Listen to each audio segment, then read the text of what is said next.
பாருங்கள், ஆயில் நல்லா காஞ்சிருச்சு.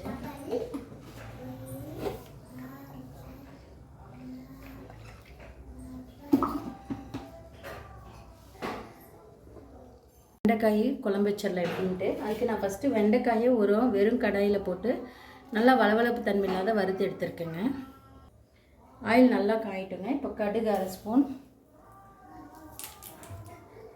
சோம்பு 1 சிட்டிகை, சீரகம் 1 சிட்டிகை போட்டுக்கோங்க.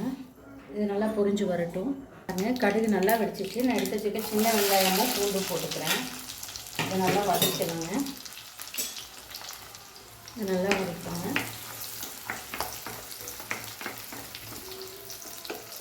இது நல்லா வதங்கிட்டு இப்போ மஞ்சள்தூள் 1 ஸ்பூன் அளவு போட்டுக்கிறேன்.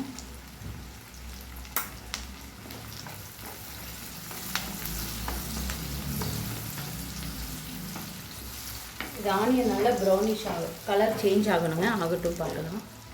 இது நல்லங்கிறதுக்கு கொஞ்சம் கல்லுப்பு ஆட் பண்ணியிருக்கேங்க.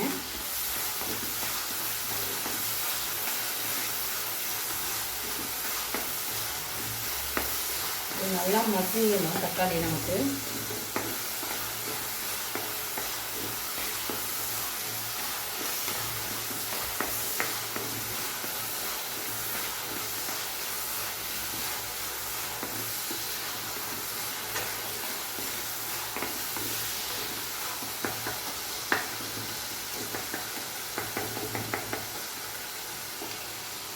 இது நல்லா வதங்கிருச்சு. இப்போ வரமிளகாய் தூள் 1/2 ஸ்பூன் அளவு நான் போட்டுக்கிறேன்.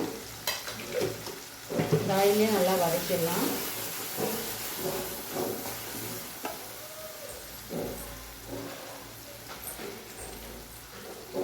இது வீட்டிலே அரைச்ச குழம்பு தூளுங்க. இது 3 டேபிள் ஸ்பூன் போட்டுக்கிறேன்.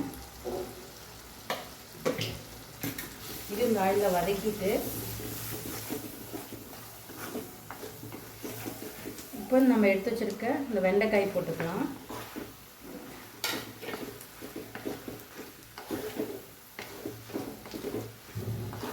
இந்த ஆயிலே ஒரு 2 நிமிஷம் வதங்கட்டுங்க வெண்டைக்காய். பாருங்கள், இதில் கொஞ்சம் தண்ணி ஊற்றிக்கிறேன். கொஞ்சம் தேவையான அளவு தண்ணி ஊற்றிக்கலாம். காய் சீக்கிரம் வெந்து வரணுங்க நமக்கு. அதான், இது நல்லா காய் வேகட்டுங்க, பார்க்கலாம். பாருங்கள், இது நல்லா வதங்கி வருது. இந்த ஸ்டேஜில் தேங்காய் பால் 1/2 மூடி ஊற்றிக்கிறேன். கொஞ்சம் தாங்க, ரொம்ப நிறையா ஊற்றக்கூடாது. லைட்டாக அந்த டேஸ்ட் நல்லாயிருக்கும், தேங்காய் பால் டேஸ்ட். அதுக்காக நான் ஊற்றிருக்கேன்.